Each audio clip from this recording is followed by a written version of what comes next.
you? No. Did they follow you here? I don't know. Let's get out of here. Get the snacks. Food for roll-ups. This weekend at the movies with Ebert and Roeper, Seth Rogen and James Franco take a ride on the Pineapple Express. I feel so far away from my friends. Haven't heard from you in a while. Call me back. America Ferrera and Blake Lively try a sequel on for size in the Sisterhood of the Traveling Pants 2. I'll go to your room, but you have to seduce me. Plus, we've got an early review of Scarlett Johansson, Penelope Cruz, and Javier Bardem in Woody Allen's Vicky Cristina Barcelona. Great story. Dude.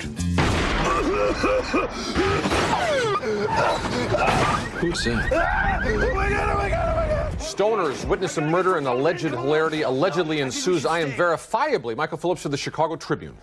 I'm Richard Roeper. Watching Pineapple Express is like sitting dead sober in a room with a bunch of stoned people who are laughing uproariously. They're having a great time. You're not. From the 40-year-old virgin to Knocked Up to Forgetting Sarah Marshall, hey, I've been a huge fan of the comedies rolling off the Judd Apatow assembly line, but like the second Harold and Kumar film, this is an uneasy blend of stoner comedy and violent action thriller. James Franco is the pot-dealing Saul. Seth Rogen is Dale Denton. You got a great job where you don't do anything. That's what I say. I wish I had that. For you? You do. You have the easiest job on earth. That's true. You didn't think of that. No. I do have a good job. Yeah, you do nothing. Thanks, man. I've always liked Rogen's work, and Franco does a nice job here playing a character who's basically an update on Brad Pitt's bong-toking Floyd from True Romance. When Dale witnesses a murder, the boys are on the run. I can't see the slushy. Turn on the wipers. It's not working. Well, kick out the window. Isn't that what they do? I don't know. How do you drive with 1 foot? I don't know. Oh, Mom.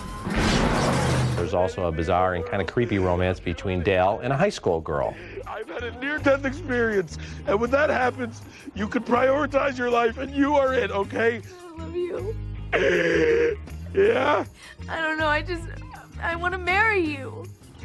Oh, I made a mistake.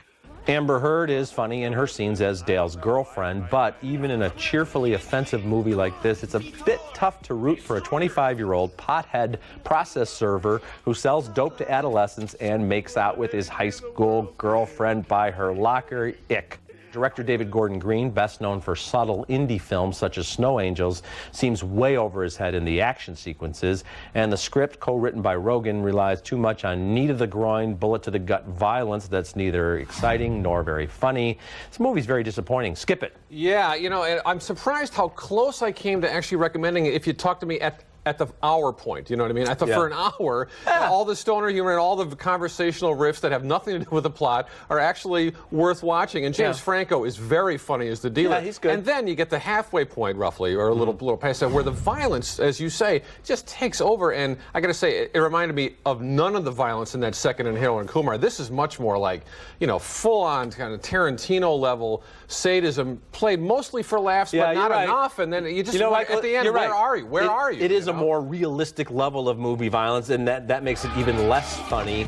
And get some of the same jokes over and over again. And yeah, they seem to get, you know, the last part of the movie, it's all about the action, and the stuff that's endearing is the humor, the dialogue we get, like you said, just these riffs as they're getting high, and that stuff's, you know, mildly amusing. But yeah, I expected a lot more here. Yeah, and the odd thing too is that this film really has no concern about its commercial sort of appeal. You know, films you mentioned, 40-Year-Old Virgin, Knocked Up, they did find that way to kind of push the envelope, but really kind of bring the audience along with them. And the wit was very strong here, beams on and off, and the whole thing just feels like a little bit like in a kind of a party for themselves. Yeah, and it seems like each of the actors are almost playing in a different kind of movie, because you get Rosie Perez and Gary Cole as the villains, and at first they seem to be playing it like straight. They're really nasty people, and then they get into a kind of a comedic riff, just as the main stars are going more serious with the action and the violence, and it doesn't seem they're literally not on the same page with this. I might give it another shot in 6 months. You know, I don't want to give it another shot. I'm convinced. You know, the first time was enough. It's not Franco though. Franco is a surprise to me. Franco's he's good. Very fresh. Seth Rogen I've always liked, as I said, but they just don't have the right material here, and maybe next time. Next movie, novelist Philip Roth is never an easy sell on screen, even with all the sex. In Elegy, Ben Kingsley plays David Kopesh, a character Roth has dealt with before. This NYU professor knows better than to pursue students while they're still in his classroom, but the way Roth depicts it it, the minute they graduate, they just start falling right into his bed. Then along comes someone special, Consuela, played by Penelope Cruz. You know, there's something about you that invites a kind of formality. What do you mean? You have a kind of elegant austerity.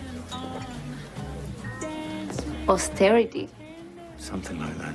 That elegant austerity line works every time. David's carefully insulated life becomes messy and unbalanced, threatening his ongoing casual relationship with Carolyn, played by Patricia Clarkson.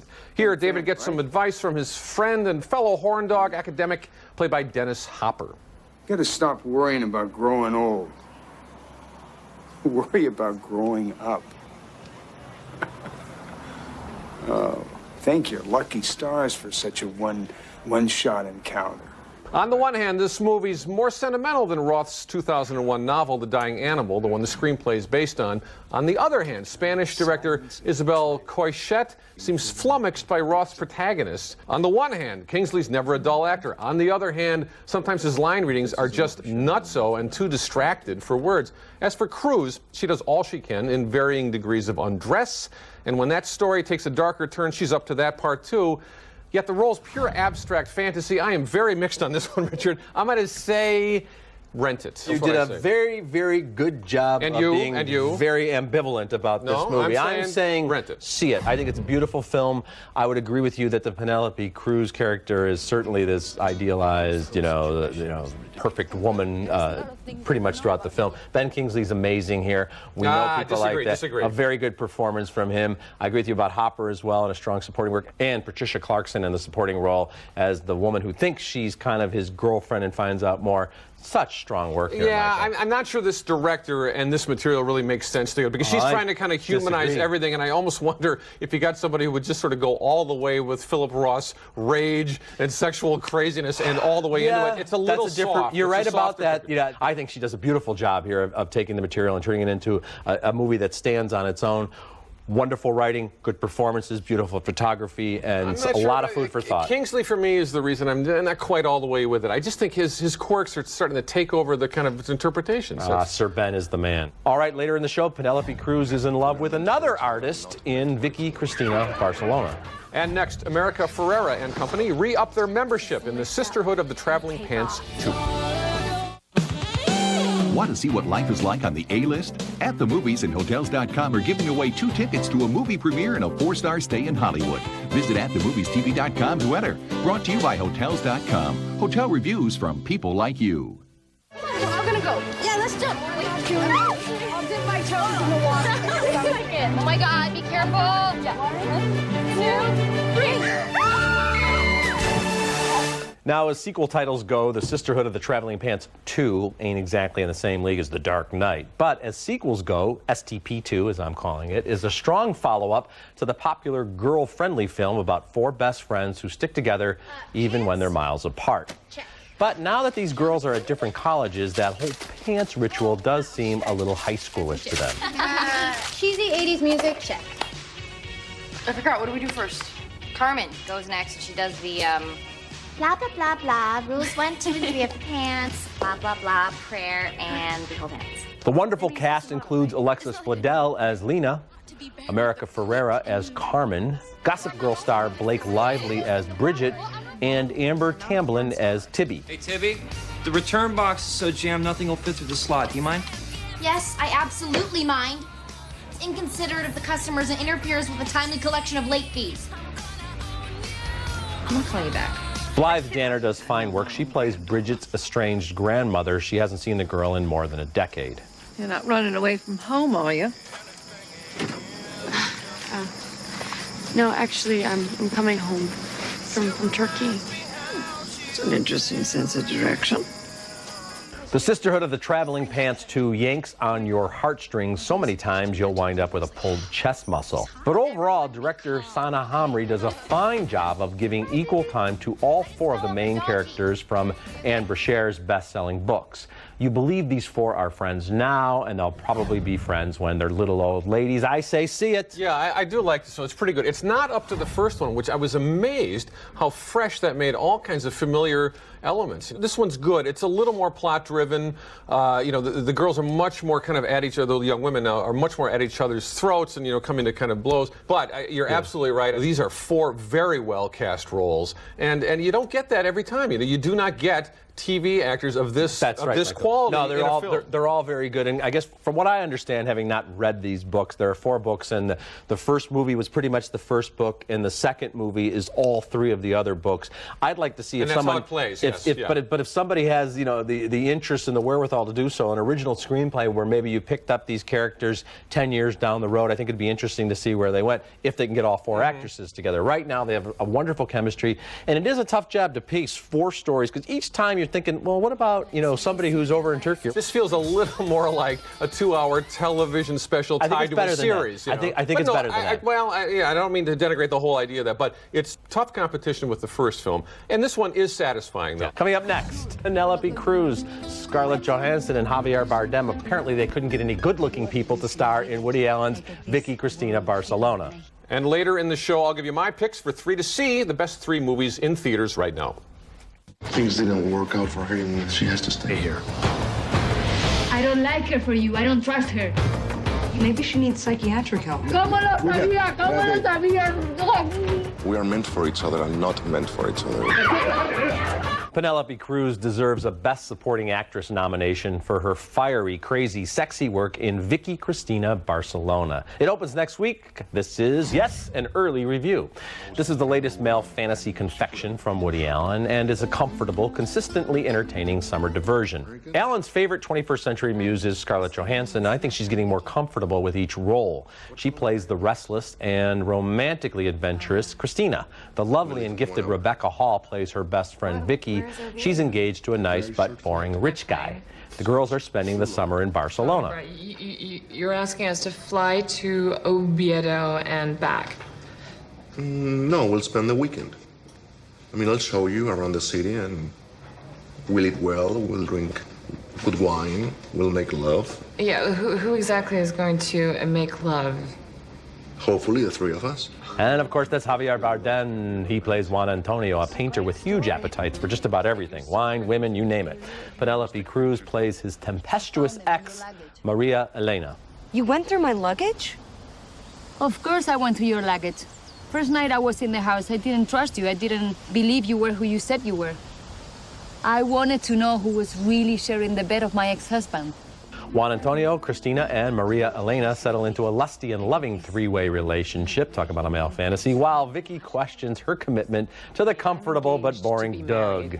I have a handsome, lovely fiance who I make love with and also holds a very real place in my heart. And to be perfectly frank, Juan Antonio, if I were the type of person that played around, I don't think it's in the cards for us. Vicky Cristina Barcelona is a trifle. It's a beautiful postcard from Barcelona with gorgeous actors doing a great job of spinning Allen's signature dialogue. It's one of Woody's sexiest movies, but I don't know if that's saying much. He's always been better at depicting courtship and breakups than the actual lust and lasting love. Nothing terribly surprising or amazing happens here. The pleasure is just in the journey and in watching terrific work, particularly from Hall and from Penelope Cruz. So see it. Yeah, the best performer in this film is not on the poster. It is Rebecca Hall. She is very good. Yeah. And that part is, I think, closest to Allen's heart in a way, the more conflicted romantic who's kind of intrigued by these romantic possibilities that comes from getting out of your shell at home and kind of traveling. Here's the other thing. I think this is probably, along with Match Point, this is, you know, those 2 films of Allen's, maybe the only 2 out of the last 20 years worth since Crimes and Misdemeanors that really, I think, pop above a certain level of okay. See, you know, I think this is there's something a little fresher about this. He also doesn't force the comedy. I think it's truly bittersweet. I know what you're saying, I mean, because Woody's films were so great in the 70s, but I guess I'm in the minority. I've appreciated a lot of his later films, and I think if you took his last 5 or 6 movies and they weren't directed by or written by Woody Allen, and it was some other filmmaker, people would be saying, oh, Finally, we have a filmmaker who Like appreciates Scoop? As good as Scoop? who appreciates, Come on. you know, adult dialogue and adult humor. It's been a little rough, I think, for Woody Allen fans lately. This film, I think, shows you that he can do a new kind of romantic comedy. It's a little fuddy-duddy in that it's a guy sort of just discovering, I don't know, French New Wave stuff like Jules and Jim. Three ways, you know. But it's better than that overall. And Rebecca Hall, terrific. Yeah, and Penelope Cruz. All right, next up. I don't think we have Penelope Cruz or Rebecca Hall or Scarlett Johansson or any of these people starring in this movie. It's called Hell Ride. Now, if you're looking for the film with the most gratuitous nudity and violence this year, I think we may have a winner.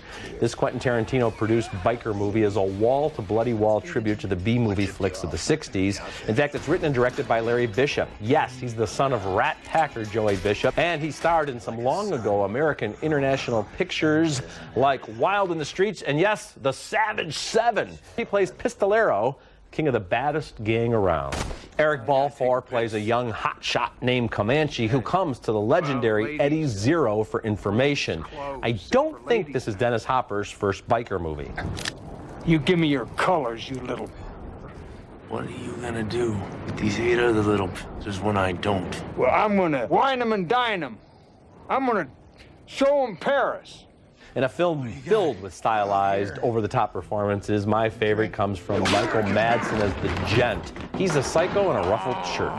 Now, Bishop is about 60. He doesn't exactly inspire dread and fear as the supposed baddest of the bad. His arch rival, Vinnie Jones, looks like he could take him out with one punch. But you know what? Coming to a movie like this for the plot is like going to a strip joint for the music and the food. If you're in the mood, as I was, for a bloody street opera filled with bikers, broads, booze, and busting heads, Hell Ride delivers by the truckload. See it. Rich, the late Joey Bishop would come back from the grave and say, son, nich. This film doesn't work as, you know, jokey sadism. It doesn't work as a straight action picture. Did you really see it? I did see it. You know, it's funny, when I was thinking about this movie, because there was a film called Smokin' Aces that I didn't like that kind of trafficked in the same territory. And I guess part of it has to do with the mood you're in when you're watching it, the way it strikes certain notes. I thought all the actors here were having great, greedy fun. And maybe only once every 6 months am I in the mood for jokey sadism, but this struck me as the right picture. I like for the my right sadism time. dead serious. Michael Madsen, I loved him. The women here are hot and funny and dangerous. And 45 years younger than the guys. Well, hey, you know, whatever works. Look, it's all it's trying to be is a grindhouse picture, right? And as such, it's effective. No, my God, just because Quentin Tarantino's name happens to be on it doesn't make it good. Look, if you want to see a decent throwback, see Tarantino's Death Proof. This thing, I defy even Hell's Angels to like. I wish I had a Chevy Nova and a drive-in, and I'd go see it again. All right. Coming up next, Dennis Quaid, Sarah Jessica Parker, and Ellen Page are bikers. No, but they do star in our video segment. But first, here's a look at what's coming up on next week's show. My mom's not gonna let me go. You don't ask your parents for permission to rock? Some of us might not make it back. What do you mean? Like, not on the same flight? Hang on! This week's video segment is brought to you by Raisinets. Make a deliciously smart choice with Raisinets. All right, looking at movies new on DVD. My pick this week is Smart People. You've got your Dennis Quaid and your Sarah Jessica Parker. Quaid, you know, he's got the gut and the hangdog look, and Thomas Hayden Church comes in as the brother who's going to rejuvenate everybody. And Ellen Page, another fine performance, playing a young Republican who is really, really, really driven. And I like this film. Yeah, I like it less than you do. Yeah. Good cast, though. Now, what do you and I'm still reeling from your recommendation on Hell Ride. Will I ever get over that? I don't know. My pick, America Ferrera, the star of TV's Ugly Betty and the Sisterhood of the Traveling Pants 2. She shot the low-budget indie How the Garcia Girls Spent Their Summer in Arizona 3 years ago, before the American version of Ugly Betty was even on the air. Ferrera is very good in Garcia Girls, but then so is everyone in this low-keyed story. And while not much happens in this town, it's enough to keep the characters' love lives engaged, along with the audience's attention. I like the film. Yeah, very good pick. I liked it as well. So both How the Garcia Girls Spent Their Summer and Smart People will be in stores on Tuesday. And we'll be back with my picks for 3 to see. The best... Hell Ride! Yeah, in hell I'll pick that one. The best 3 movies to see in theaters right after this. Closed captioning for Ebert and Roeper is sponsored by...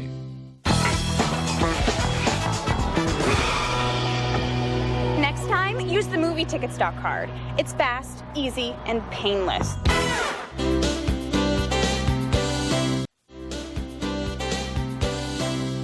All right, recapping the movies on this week's show, we both say you can skip the disappointing Pineapple Express. We split on Elegy. I say see it. Michael says you can wait to rent it. We both say see it for the Sisterhood of the Traveling Pants 2. And we also say see it for Vicky Cristina Barcelona. It opens next week.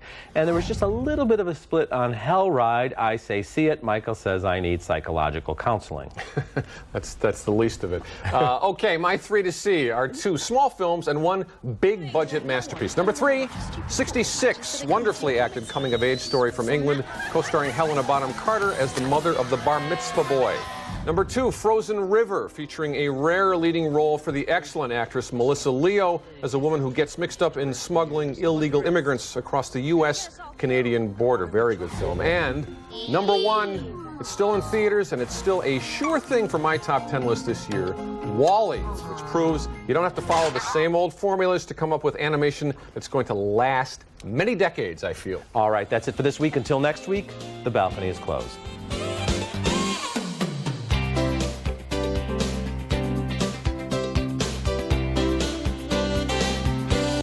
Discover America pancakes at IHOP. Hurry in for Washington Apple Crisp, Oregon Mixed Berry, and Louisiana Bananas Foster. IHOP. Table for one? Come hungry, leave happy.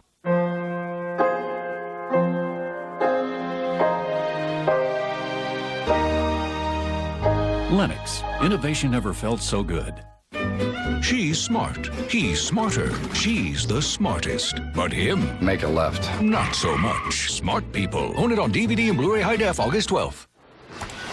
Hi, welcome to Progressive.com. Come on in and I'll give you a free quote. Quote and compare in about 8 minutes. Now that's Progressive. Call or click today.